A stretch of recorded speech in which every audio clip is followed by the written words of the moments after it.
Driver, সিটগুলো পরিষ্কার করো।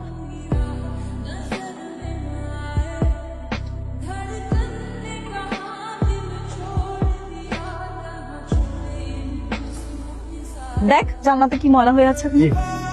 চল চল উঠে পড়, উঠে পড়।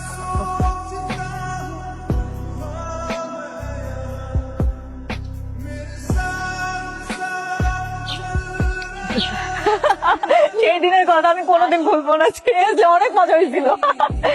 ড্রাইভার, গাড়িটা পার্কিং করে রাখো, চল ভিতরে যাই। লটারি লটারি লটারি, মাত্র 20 টাকা টিকেটে আপনি পাচ্ছেন একটি গাড়ি, একটি প্যালাট, 50 লক্ষ টাকা পুরস্কার। ভাই জি ভাই, ওই লটারির দাম কত? মাত্র 20 টাকা ভাই, কটা লাগবে? ভাই একটাই দেন। এই জি ভাই, নেন।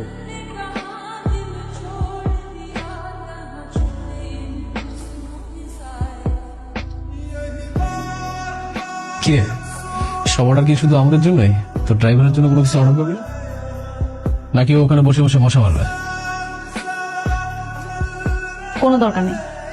তোরা জানিস না ওর ছোট লোকের বাচ্চাটা গরিব হলেও ওর অনেক দিমাগ। এখন যদি ওকে খেতে ডাকি কি করবে জানিস? খুব ভাববে। তাই নাকি? এই গরিব ফকিনি ড্রাইভার তোর সাথে ভাব নেই? হ্যাঁ, কেন তুই কিছু বলতে পারিস না? এই ছোট লোকদেরকে প্রশ্রয় দিলে না এরা মাথায় উঠে বসে।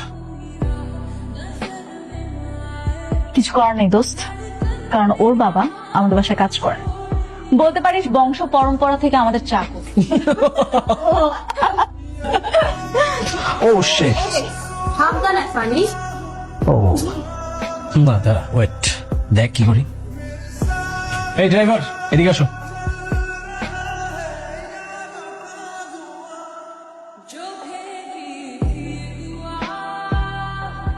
শোনো, এখান থেকে একটা টিস্যু নিয়ে আমরা এই স্যুপটা পরিষ্কার করে দাও। কি হলো, দাঁড়িয়ে আছো কেন? ও তোমাকে একটা কথা বলেছে, সেটা শুনবে না তুমি? টিস্যুটা নিয়ে পরিষ্কার করে দাও।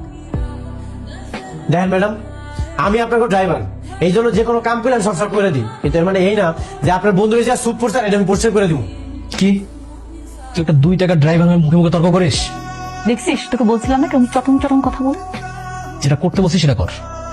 দেখেন, আর একটা বার যদি আপনি উল্টাপাল্টা কথা বলেন তাহলে কিন্তু আপনার জিপের টাইম আমি ছিঁড়া ফেলাবো। আপনি কি প্রতিবন্ধী নাকি? নিজে পরিষ্কার করতে পারেন না? তোর এত বড় সাহস, তুই আমার চোখের সামনে আমার ফ্রেন্ডকে অপমান করতেছিস? তুই জানিস এর পরিণাম কি হতে পারে? চাকরি থাকবো না, তাই তো? ঠিক আছে, করলাম না আপনাকে চাকরি।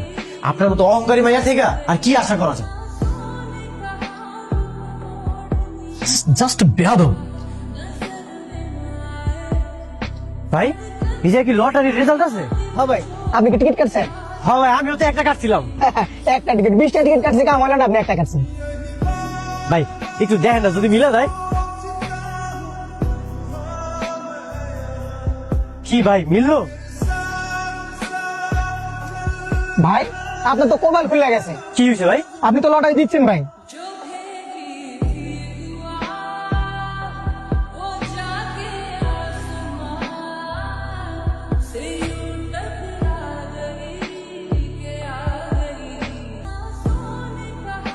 আম্মা, আম্মা, ও মা। বাজান, তুই আইসস? তোর এরকম সাহেবের মতো লাগতেছে কেন? এতদিন কই আসিনি তুই? আম্মা, আমি এখন আর সেই গরিব মাহিম নাই। তোমার পোলা এখন সাহেব হয়ে গেছে। সত্য? হ্যাঁ সত্যি। তুমি তুমি আমগো বাড়িতে কি করতেছো? আরে ও এখন এখানেই থাকে। মানে? বাজান, ওর বাপের যত মিল কারখানা ছিল না, সব আগুনে পুরো ধ্বংস হয়ে গেছে। দেনার দায়ে সব কিছু নিলামে উঠে গেছিল। আর লোকটা সহ্য করতে না পাইরা না স্টক করে মরে গেছে। একলা কি করব? আরে আমরা লয়ে আইছি, ও এনেই থাকে। আমার দেখছো আল্লাহর কি বিচার, অহংকারে চোখ অন্ধ হয়ে গেছিল। কইছিলাম না ওকে নিতে বেশি দিন সময় লাগবো না। সেটা রে বাজান, আমার মাহিম কত পরিবর্তন হয়ে গেছে গা। ও বাজান, তুই কি কোটিপতি হয়ে গেছস? তুমি আমার ত্যাজ্য পুত্র করে দিছিলা, আমার পরিবর্তন দেখে তুমি এখন আমার বাজার করতেছো? পাগল পোলা আমার। কিসের কথা সব বুঝলা যা বাপ রাগ করে থাকতে নাই আমার বাজার না। শোনো, আমি তোমারে আব্বা পরিচয় কোনোদিনও দিতে চাই না। সেদিন আমি তোমারে অনেকবার কইছিলাম আমি নির্দোষ, আমি কিচ্ছু করি নাই, কিন্তু তুমি আমার কোনো কথাই শুনো নাই। বাজান রে আমার ক্ষমা করে দে বাজান আমারে। হ আর ওরে তো তুই ভালোবাসিস, ওর লগে তোর বিয়ে দিয়ে দিই। রমজান কাকা, আমি ওকে কেন বিয়ে করব? তুমি কি মনে করছো আমি তোমার এই জায়গায় বিয়ে করতে আইছি? এটা কখনোই না। আগে তো তোমার বাপের টাকা পয়সা ছিল, এখন তো তাও নাই। না থাক বাজান, এখন নাই তো কি হয়েছে, তোর তো আছে, তুই বিয়ে কর বাজান। শোনো, আমি এই জায়গায় বিয়ে করতে আসি নাই, আর তোমার মতো অযোগ্য পিতার অভিনয় দেখতে আসি নাই।